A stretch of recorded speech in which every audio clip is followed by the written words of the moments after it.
Bueno, como venía diciendo, justo se cortó porque se llena el teléfono. Bueno, dijimos que si venía un neutrón y el elemento, el material de uranio es mucho más grande, bueno, obviamente hay más átomos, y si hay más átomos, ya es mucho más probable que cualquier neutrón que se rompa y a su vez este libere neutrones, capaz que este zafa, pasa, pero este no, y capaz que este tampoco, porque simplemente porque es más grande, entonces aumenta mucho más la probabilidad de impactar con otro átomo. Bueno, entonces este a su vez libera neutrones, capaz que uno sale, pero hay otro que no, o este sí, pero hay otro que no, y entonces impacta acá, este rompe, y después este puede escapar, pero este que rompe este, y así. Entonces se hace una reacción en cadena. Bueno, eso es lo que lamentablemente se usa en las bombas atómicas, y se conoce como superar la masa crítica. Una vez que supera uno la masa crítica, puede pasar ese efecto. Bueno, en los reactores nucleares, que se usa bien para fines pacíficos, el proceso que se hace es parecido al anterior. Se trabaja con una masa subcrítica, debajo de la masa crítica, y entonces lo que se obtiene es energía. Porque, ¿qué pasa? Estas roturas de átomos, ¿sí? Al pasar de un átomo de uranio a un átomo, por ejemplo, plutonio, y eso es una reacción de fisión, de rotura de átomos, ¿sí? En el Sol ocurre una reacción de fusión, ¿sí? Se unen átomos, ¿sí? Acá se rompen átomos. Bueno, son dos reacciones distintas. La de fisión, que es esta, se obtiene energía, en las dos se obtiene energía, pero tanto la de fusión como la de fisión, pero en esta, la de uranio, por ejemplo, el problema es que deja elementos radioactivos, como el plutonio, por ejemplo, es un elemento radioactivo. Ese es el gran problema que tiene. Bueno, eso genera calor. Ese calor se usa en las centrales nucleares en forma pacífica para, en vez de utilizar, por ejemplo, carbón, se usa el uranio genera calor en forma controlada, todo eso, que hay unas barras de control que bajan, que son generalmente de grafito, ¿sí? Hay varios métodos, pero hay uno que es con grafito, que es el más común, baja y el grafito absorbe neutrones, entonces hace que el proceso sea algo parecido a esto, lento, vaya reaccionando pero muy lento, y entonces controlado.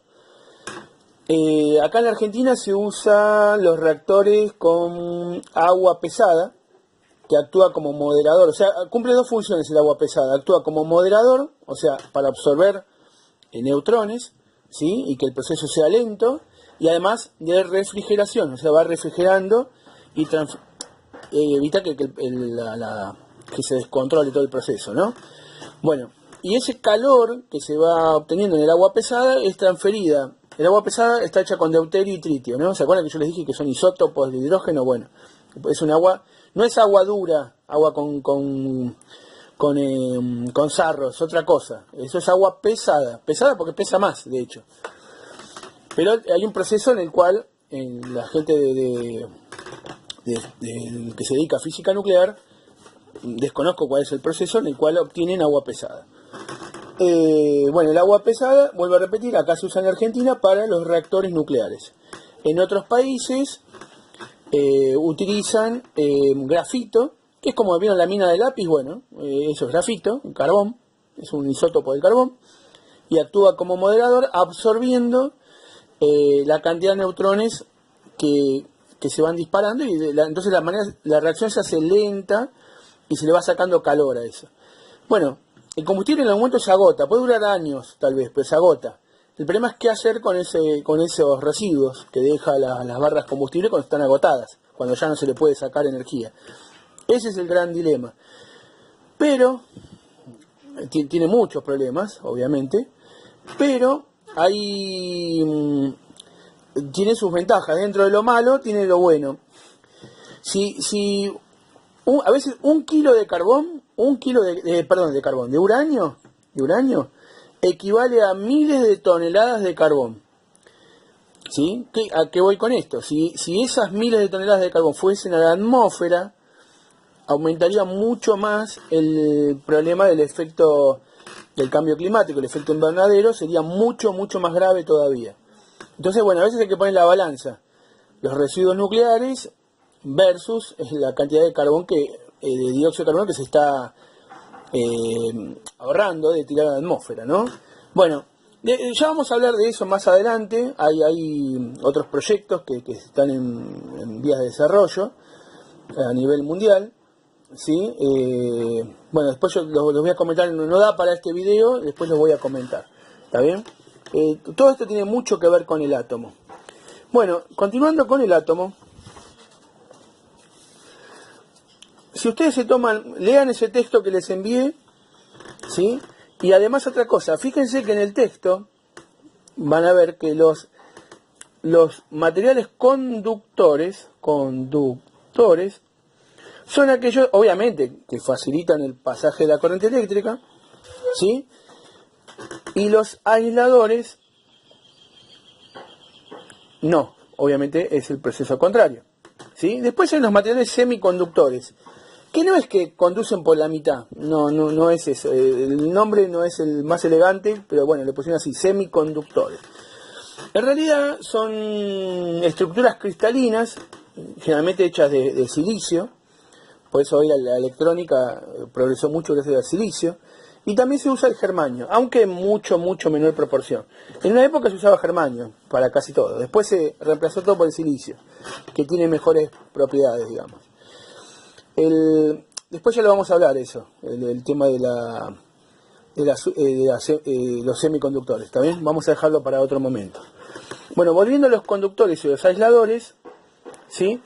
Si ustedes se fijan, van a ver que son átomos que tienen, como el cobre o la plata, van a ver que tienen el núcleo y tienen los electrones, tienen un electrón generalmente en la última órbita, que es fácil de arrancar. Este es fácil de arrancar. Entonces, ¿qué es esto? Es un electrón libre. ¿En qué pasa esto? En los materiales conductores, como el cobre, la plata, ¿sí? El oro, etcétera. Van a ver que si ustedes se fijan, tienen un solo electrón en la última órbita. Se hacen todo lo que yo les expliqué la vez pasada de cómo llenar el átomo. En cambio, los materiales aisladores, eso no se da. Y además generalmente pueden ser moléculas, pues materiales compuestos, como el vidrio, como la cerámica, etcétera, son elementos compuestos, pero el tema es que los electrones de las últimas órbitas tiene varios, y además no tiene uno solo, y además cuesta sacarlos, hay que invertir mucha energía para poder arrancar estos electrones, y por ende tienen muy pocos electrones libres. Esa es la diferencia entre que hay un material aislador y un material conductor. Entonces, resumiendo, los materiales conductores tienen electrones en la última órbita, que es fácil de arrancarse, prácticamente con un poquitito de campo eléctrico ya se desprenden, incluso de un poquito de temperatura ya están, como vibran los átomos por la temperatura, ya hay electrones libres que están en la red cristalina del metal, cosa que en los aisladores eso no ocurre, no sucede, o sucede en una proporción muchísimo menor, ¿está bien? Bien, ¿para qué vimos todo esto del átomo? ¿Para qué? Obviamente para la corriente eléctrica. Corriente eléctrica. Bueno, por definición, la corriente eléctrica se mide en amperes, en honor a Ampère, ¿sí? Que fue un físico francés. Bien, un ampere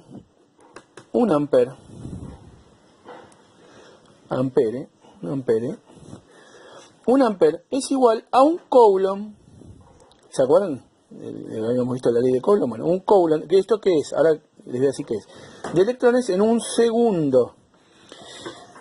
¿Qué es esto? Si yo tengo un cable, un conductor, todo con átomos, por ejemplo, de cobre, yo los dibujo así nomás, ¿no? Bueno, imagínense, millones y millones de átomos, ¿sí? Cuando vienen los electrones que están libres, como yo expliqué acá, electrones sueltos, libres, que están en la estructura cristalina del cobre, y uno aplica un campo eléctrico, vamos a llamarlo vulgarmente un voltaje. Por ejemplo, yo acá pongo una carga positiva, una batería, ¿no? Y un negativo. Lo conecto así. Los electrones, ¿qué va a pasar? A ver, acá puse el positivo. En realidad, el negativo saca electrones, después vamos a ver qué pasa. Y van saltando de átomo en átomo, ¿sí? Y van viajando a través de la estructura cristalina, ¿sí? Bueno, y así sigue. Esto es como un zoom que uno hace del cable. Ahora, bien, ¿qué es un ampere? Vuelvo a repetir. Un coulomb. Un coulomb es igual a 6,23 por 10 a la 18 electrones. Es una cantidad, o sea, olvidémonos del 0,23, el 0,23, son 6 trillones de electrones por segundo. O sea, si uno pudiese ver, ¿sí? Con un microscopio imaginario, ¿no? En realidad no se pueden ver.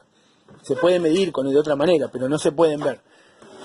Hay un único microscopio que permite ver átomos, o la estructura así por afuera de un átomo, que es el microscopio de efecto túnel.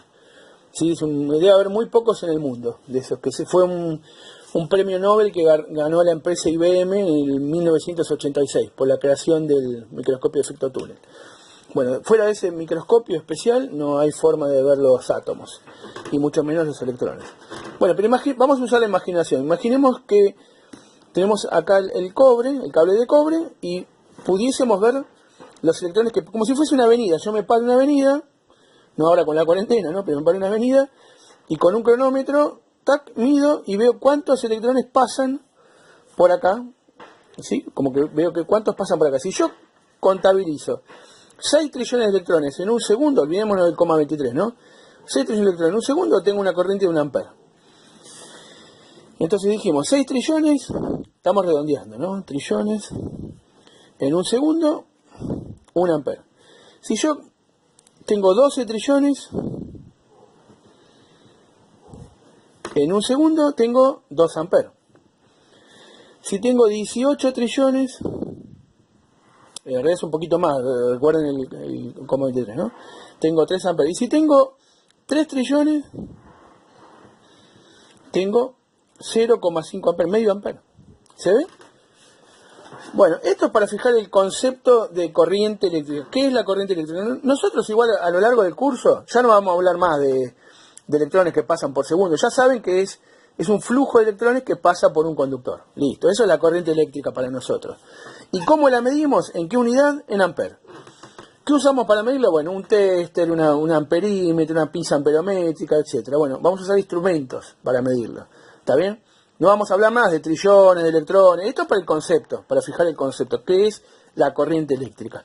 Bueno, esto que yo expliqué del concepto de corriente eléctrica, esto sí es formativo. Hay que entender bien qué es la corriente eléctrica. En resumidas cuentas, es esto. También tiene que ver con el átomo, con la estructura interna del átomo, etc. Bueno, esto es lo que yo quería dejar bien claro. Quería llegar hasta acá. Lo próximo que vamos a ver va a ser ley de Ohm, que eso también es formativo. Así que bueno, eso queda para videos para más adelante.